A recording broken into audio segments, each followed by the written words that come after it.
Bigay tayo galing sa puso. Salute ako sa inyo. Asosasyon tayo. Asosasyon, ibig sabihin yan, magkakasama, magkakaibigan, magkakatropa. Ayan, magandang tanghali. Bali, natapos ko na yung paniningil ko ng tulong sa tatay ni Al, yung sa membro. Yan o. Yung tatay niya nagkasakit. So, humingi ng tulong sa tropa para kahit man lang pandagdag sa gamutan. So, natapos ko na. Medyo konti nga lang. Ito na yung mga nagbigay. Marami-rami na rin. Pali, 1,743. So, ginawa ko na lang na 2,000. Dinagdagan ko ng 257. So, bali sa akin yung 257 na yan. Para maging 2,000. Tapos, hihingi rin ako pandagdag sa tuda. Para makarami-rami si Al. Kahit pambili man lang gamot. So, ito na yung nalikom ko. Bali, 2,000 to. Dagdagan ko na lang to. So, ayan. Kompleto na yan. Ibibigay ko na lang sa kanya yan. At chinat ko na siya na pumunta rito. Sa mga tropa, maraming salamat sa mga nagbigay. Kahit papaano, kahit mahina ang biyahe ngayon dahil tumaas ang gasolina.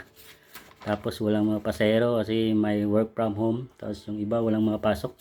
Mga iba naman mga pamilya hindi na gumagala kasi nagtitipid. Kasi mahal ng pamasahe. Magtataasan ng mga bilihin. Bili pa rin ako sa mga tropa kahit papaano nagbigay sila. Kahit maliit man na bagay pero malaki yan pag naipon. Malaki yung tulong yan. Maraming salamat sa mga driver. Salute ako sa inyo. Bibigay ko na to kay Al. Sa mga kapwa ko driver, kahit na maliit na bagay, bigay tayo. Para tayo naman yung magkasakit, pamilya natin, hindi tayo may pangingi ng tulong sa tropa. Kasi nakapag-ambag din tayo kahit papaano. Maliit man niya pagdating sa nasa taas, baka yung balik niyan sa inyo yung mas malaki pa. Lang tayong magalit kung humingi ng tulong yung tropa sa atin.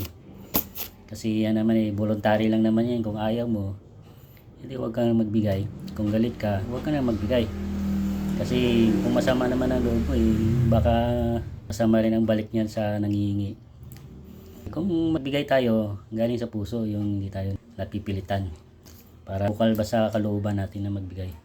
Tulong naman yan Hindi naman yan pambili ng kung ano-ano. Para yan sa medical assistant na ating mga kapwa driver. Kasi tayo, asosasyon tayo. Asosasyon, ibig sabihin yan, magkakasama, magkakaibigan, magkakatropa. So kung ano man ang meron sa isa, magtulungan tayo para biyayaan din tayo ng Diyos. Yan lang ang masasabi ko.